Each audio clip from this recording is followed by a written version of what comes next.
Kita kan beli Sukhoi waktu itu. Siapa presidennya? Megawati. Nah, terus Sukhoi yang dibeli itu tidak ada apanya ya, rudalnya. Kan lucu. Jadi saya ke sana bertanya kepada produsennya di sana yang jago-jago bikin pesawat. Di situ kebetulan ada pesawat Malaysia juga. Malaysia beli Sukhoi. Gitu loh. Ini jujur ya.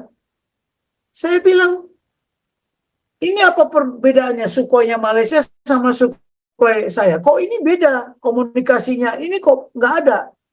Ini kok rudalnya yang dipersiapkan untuk Indonesia kok nggak ada? Dia bilang, it's depend your money. Coba, it's depend your money. Betul. Nah, kalau kalian punya uang, apa permintaan kita bisa penuhi katanya. Malaysia punya uang. Makanya Sukhoinya Malaysia lebih canggih dari Sukhoinya kita. Udahlah, kita buka-bukaan sini. Karena memang kita itu mengadakan dari luar. Nah, apalagi pesawat F-16 kita, oh tunggu dulu, itu dari Israel, bayangin. Yang bekas. Hah? Dari Israel. Iya. Nah, zamannya Pak Benny dulu. Saya punya senior Angkatan Udara, Marskal Purwoko, tapi dia udah meninggal. Bacalah buku apanya dia. Bagaimana dia membawa pesawat dari Israel ke Indonesia. Jadi udahlah, kita ini dibikin bingung sama negara, sama para negarawan ini. Oke, silakanlah. Oke. Aloha Pak Jenderal. Saya cuma singkat aja ya. Tadi disebut tuh si 3 kata tuh, tata, harta, dan wanita. Kalau wanita mah udah dari zaman Adam. Adam tenang-tenang dikasih wanita puyeng dia. Anyway, yang saya mau ngomong ini urusan ini yang lagi di koar-koar ini, beli senjata alutsista bekas. Tuh, maksud saya kalau duitnya nggak cukup beli yang baru, beli yang bekas, apa susahnya? Apa problemnya? Ya kan? Seperti kita nih di Amerika, kita beli di Amerika ya Pak. Seperti contoh soal mobil merek Volvo itu ya. Itu keluar dari dealership aja udah turun 20% harganya. Jadi kita sebagai konsumer ya mending beli bekas daripada beli baru, kan ruginya udah hilang. Nah, sistem ketahanan Indonesia alutsista sama juga. Apa persoalannya beli barang bekas? Kalau kondisi dan speknya masih bagus, kok di dalam debat menyebutnya seperti kok kita ini tukang beli barang rosokan. Itu bukan barang rosokan, bekas pakai. Emang kalau spekulasinya, kondisinya masih bagus, kenapa enggak? Kenapa mesti gengsi? Kenapa mesti malu? Itu Pak Jenderal, pertanyaan saya. Thank you. Oke, jadi begini ya. Kemarin kalau Prabowo dia mengambilnya dari Qatar sama dari Emirat Arab, ya kan? Itu masih pesawat itu masih apalah kalau saya bilang. Jadi begini, nanti juga akan masih perawan. Karena tidak pernah digunakan. Dan di sana saya beritahu ya, berbeda dengan kita. Kita sejak pesawat baru pun diberikan, kalau bangsa Indonesia ini bukan malas memeliharanya. Ya, malas. Jadi kemungkinan kalau di sana itu pasti pemeliharaan datang dari negara produsen, dibayar mahal karena mereka kaya kok. Kaya, karena orang Arab itu juga nggak mau capek dia memelihara itu. Tapi kalau negara produsen, dia maulah orang dibayar. Ya. Kemudian keduanya pesawat itu paling digunakan untuk latihan karena mereka belum pernah berperang. belum pernah berperang. Masalah ada yang ngomong dihibahkan pun nggak mau. Mau saya bongkar sekarang. Siapa waktu itu Menteri Pertahanannya? Karena saya tahu Menteri Pertahanan pun bisa ditekan sama negara asing. Bapak kalau mau kerja sama saya, beli senjata saya. Jangan beli senjata sana. Itu kejadian.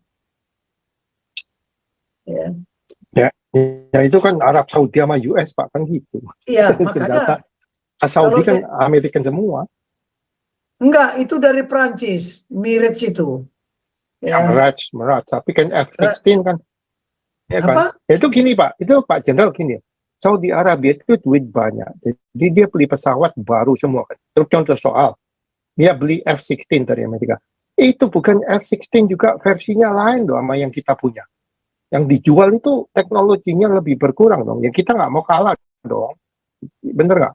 Jadi kita jual barang yang teknologinya agak ya berbeda lah sama kita punya. Tapi sama-sama F-16, biarpun beli baru. Itu maksudnya. Jadi Sorry, begini thank you. ya,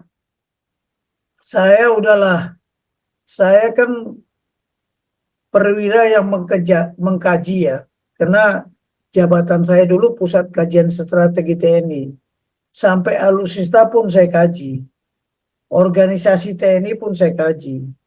Jadi beginilah. Bukan Saudi Arabia, ini unit Emirat Arab. Lain dengan Saudi Arabia. Jadi begini. Senjata ini kita beli dari negara yang kaya. Itulah. Kalau negara yang kaya, pemeliharaannya pun pasti apa namanya standar lah. Tinggi.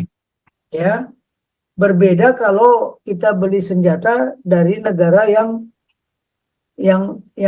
apalah ya, saya katakan ya kurang kaya, biaya pemeliharaannya pun murah, ya kan? Saya beritahu lah, saya kan ke Eropa, ya ketika itu mereka mau menjual senjatanya semua, seperti tank lah, ya tank yang sekarang Leopard itu, ya itu mereka waktu itu krisis ekonomi.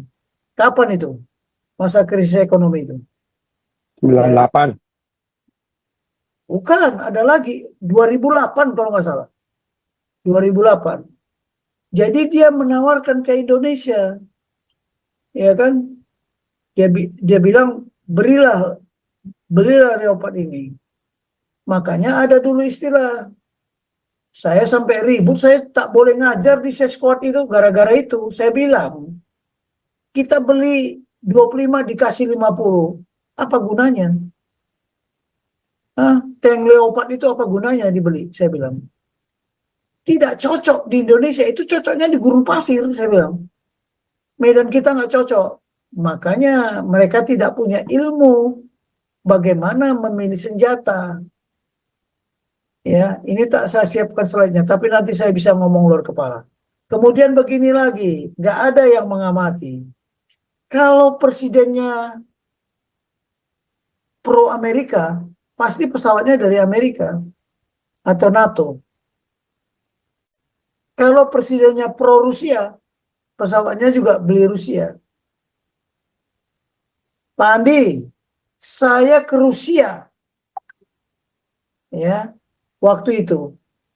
Apa yang terjadi? Saya pergi ke Belarus yang apa namanya, yang memproduksi pesawat Sukhoi.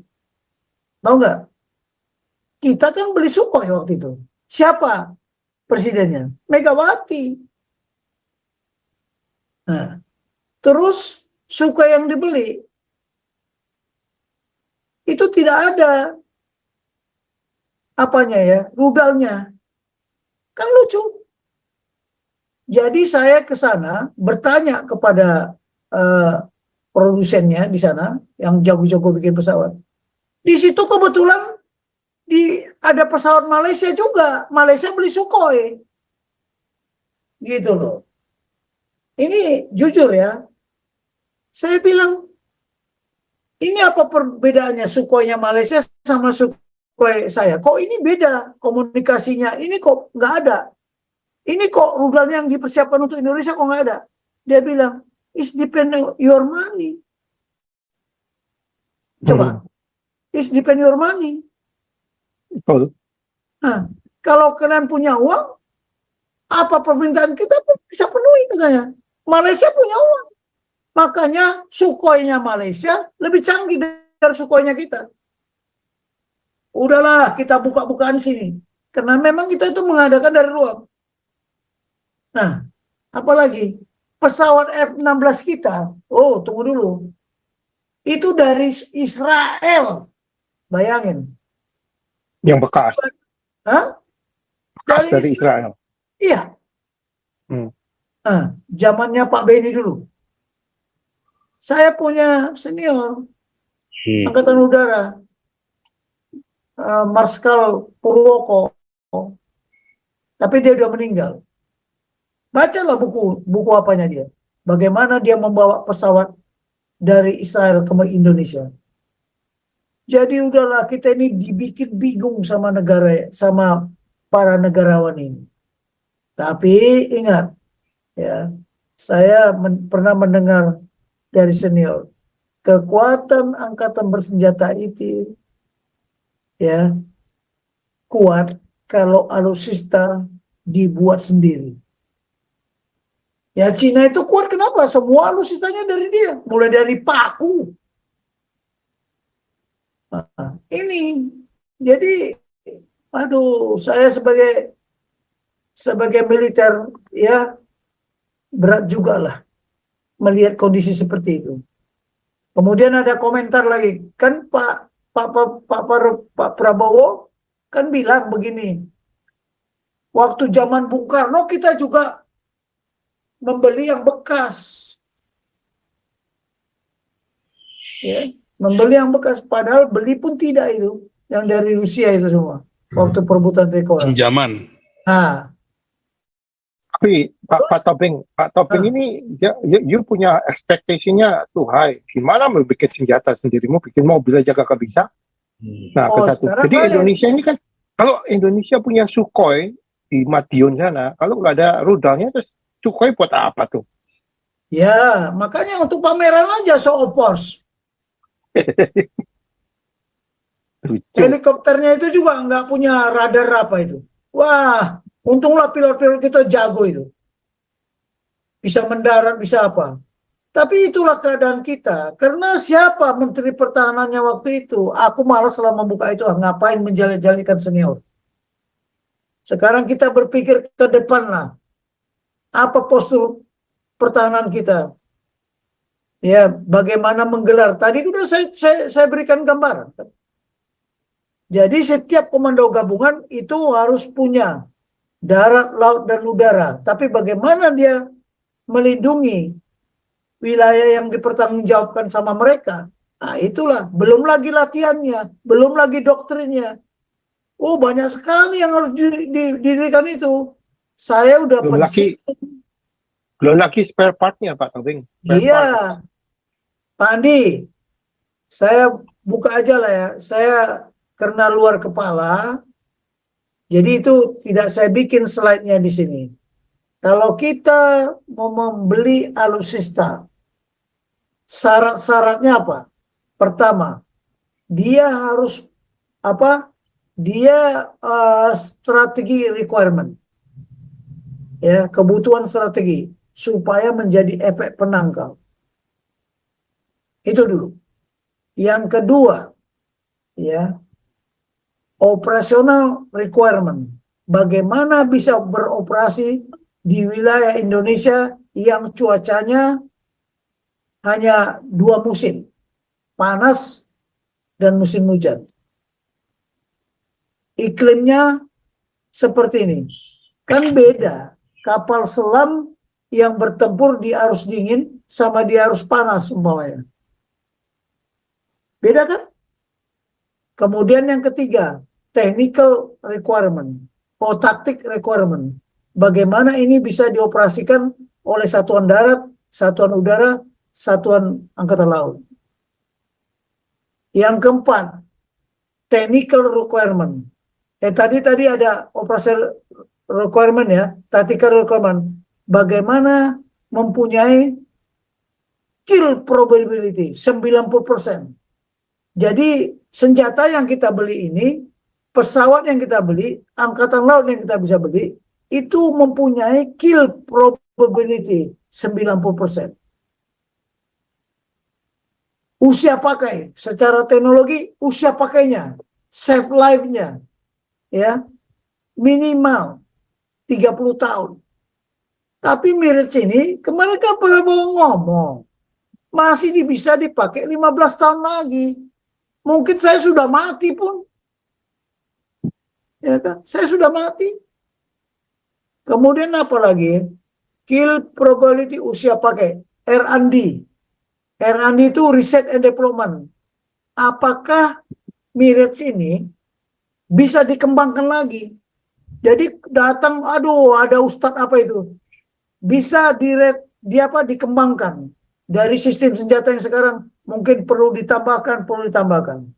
Kecuali tidak ada lagi R&D-nya. Nah, itu parah.